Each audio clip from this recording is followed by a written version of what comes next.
Hi, I'm Dana, and we're gonna have quite a rambly video again today because I fell down a bit of a rabbit hole last night and watched a lot of TikToks of people talking about how their autistic burnout ended up becoming more of like a psychosis mental health thing. And I fell down the rabbit hole of it because I'm someone who has very consistently throughout I always want to say my entire life, I was diagnosed with anxiety and depression by a doctor as a 12-year-old, and from that point on my mental health was pretty much completely ignored and written off as like, well, you've already been diagnosed. And I was consistently going back to the doctors like over many years, like over a decade, being like, there is something not right, like there is something going on with me and it's not okay. Like I consistently have these periods in my life where like I am not all right, you know? And every time I've gone to doctors and spoken about it, they either brushed it off on like the prior diagnoses I had.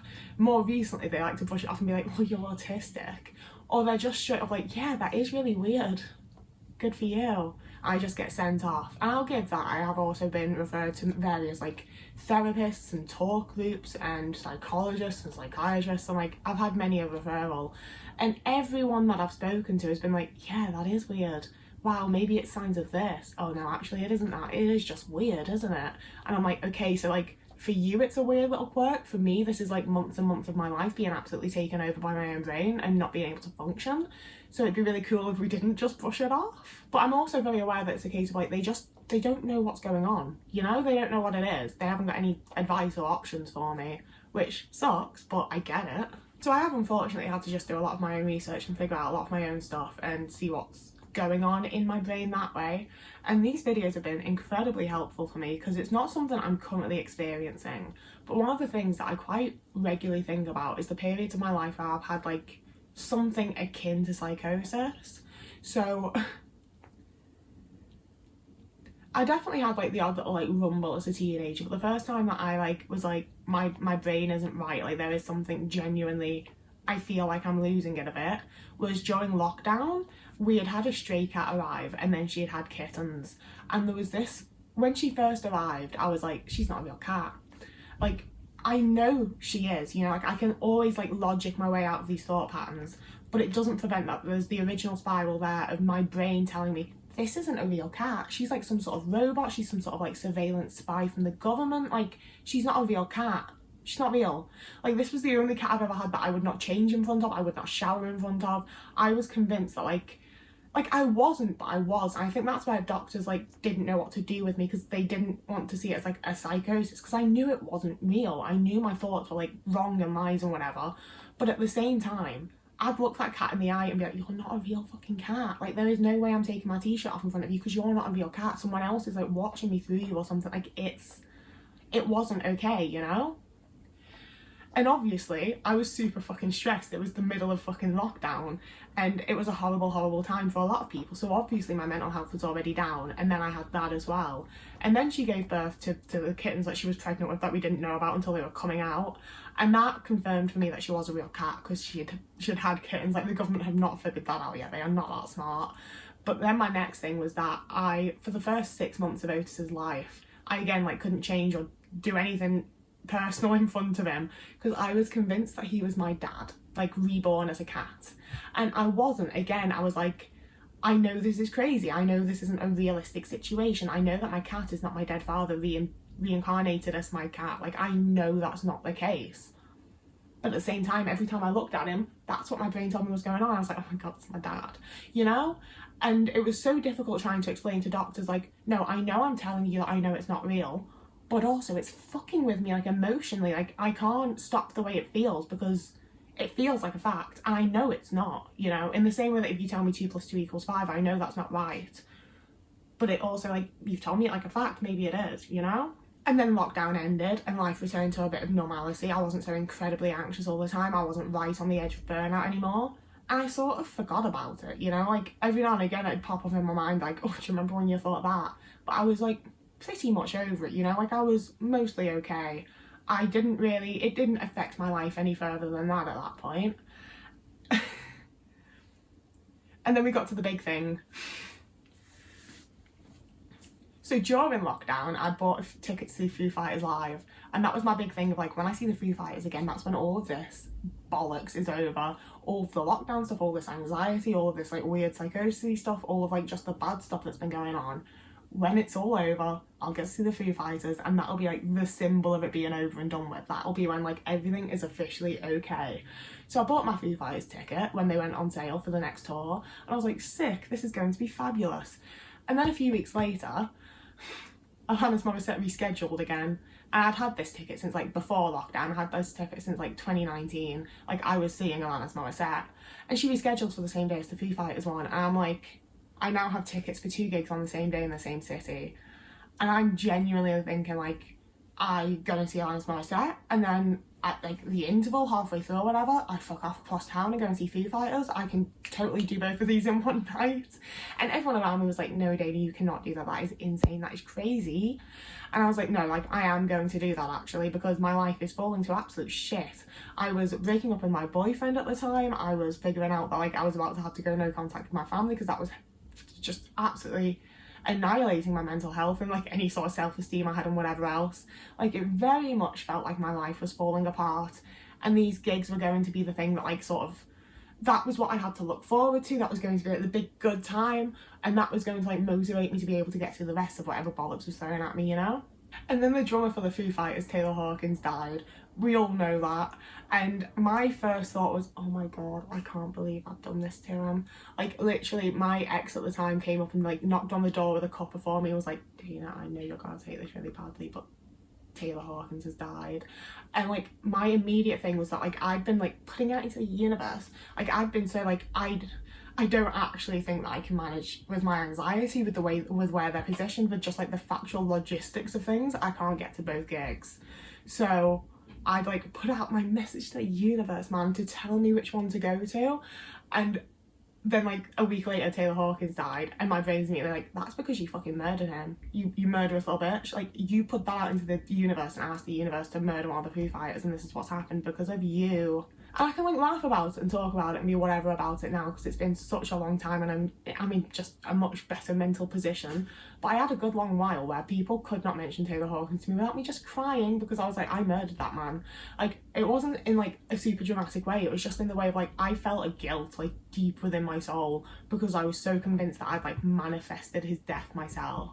And that was where I did go to the doctors, and I was like, I know this sounds crazy, I know this isn't true, but I'm literally like physically crying and sobbing while I tell you that I feel like I've murdered the fucking drummer of my favourite band, you know? And they didn't take me seriously at all. They were just like, but you know that you didn't. And I'm like, yeah, but I'm crying because I feel a deep place guilt. I'm like, if I wasn't so anxious, I honestly think that I probably would have gone to the police and been like, I murdered him, you need to like take me in.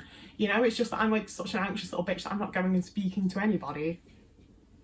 But like, it really fucked with me.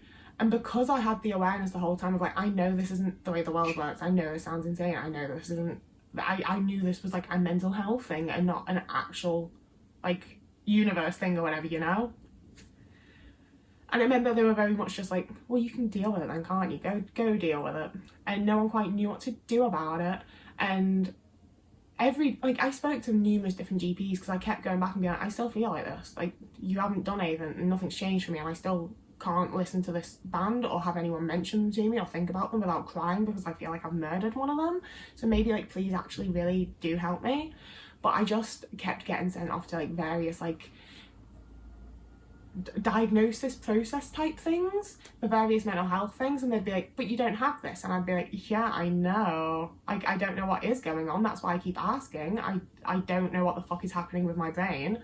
But like, I never said that I had this thing that you're now testing me for and telling me I don't have. And there's definitely been like smaller little bits, but they were like the big ones for me, where my mental health was like really, really poor and struggling. I was massively burnt out. I was going through a lot of just like overwhelming stuff within my life. And that was how my brain reacted to it. And I like having labels for things. I know people have been like, you don't need labels. I like knowing what's going on. I like knowing what the thing is so that I can actually try to tackle the thing, you know? And it's frustrated me that I didn't know exactly what was going on with it and exactly what to do about it. because it does feel like I just sort of had to like sit back and be nice to myself until it faded away, until it went away.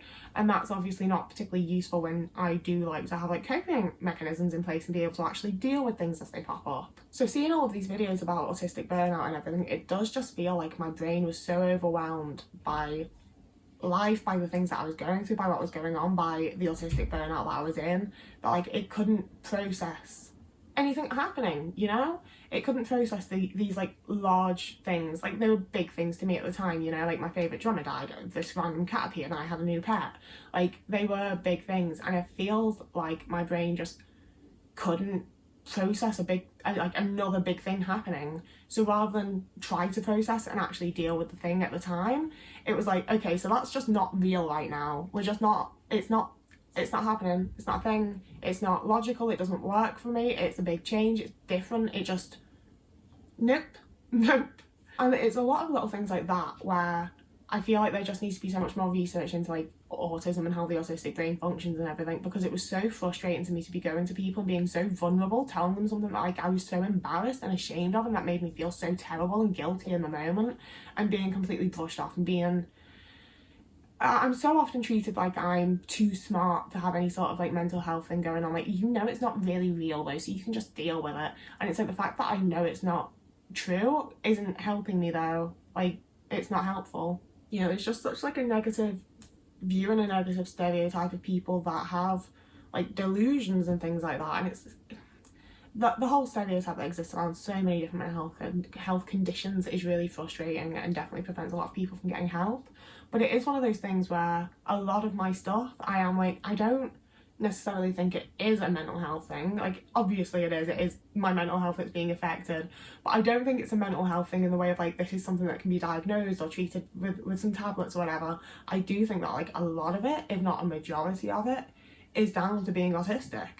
And I do think there's also like a very equal balance of like trauma caused things, but I do also think that I experienced a lot of my trauma because I'm autistic, and it stuck with me the way that I am because I'm autistic and blah blah blah. But I think it's really difficult as an autistic person to actually figure things like that out, because we don't talk about it. There hasn't been enough research into it and stuff. And it is the kind of thing where it's just like, I feel like there has to be other autistic people that have experienced this type of thing. And finding people talking about it on TikTok and going into it and being like, oh, I actually massively relate to this, I massively like see what you mean. Because it's the type of stuff where, yeah, if someone's never experienced a mental health condition in their life and they've never had anything, you know, a completely neurotypical, holistic, like mentally well person suddenly thinking that they've murdered the drummer of their favourite band, yeah, that's a mental health thing, they should be getting help, like, go for it. When it's a case of like my brain is just so overwhelmed by everything that I'm just not going to process that, and it's just going to be a weird thing that I feel awful about, I do think it's very much an autistic mental health thing, and not like I experienced this or I experienced that. Like, it's not a new diagnosis worthy thing, it's a part of autism that just hasn't been looked into, it hasn't been discussed online, like in a professional way, you know? Like, there's so much stuff where like I Google it and there's nothing, and then I see people talking about it on TikTok, and I'm really grateful for that, because obviously it prompts me and makes me think about things and teaches me things. But I also would like to see actual studies about it, because I can't take a TikTok to my GP and be like, she said this, you know?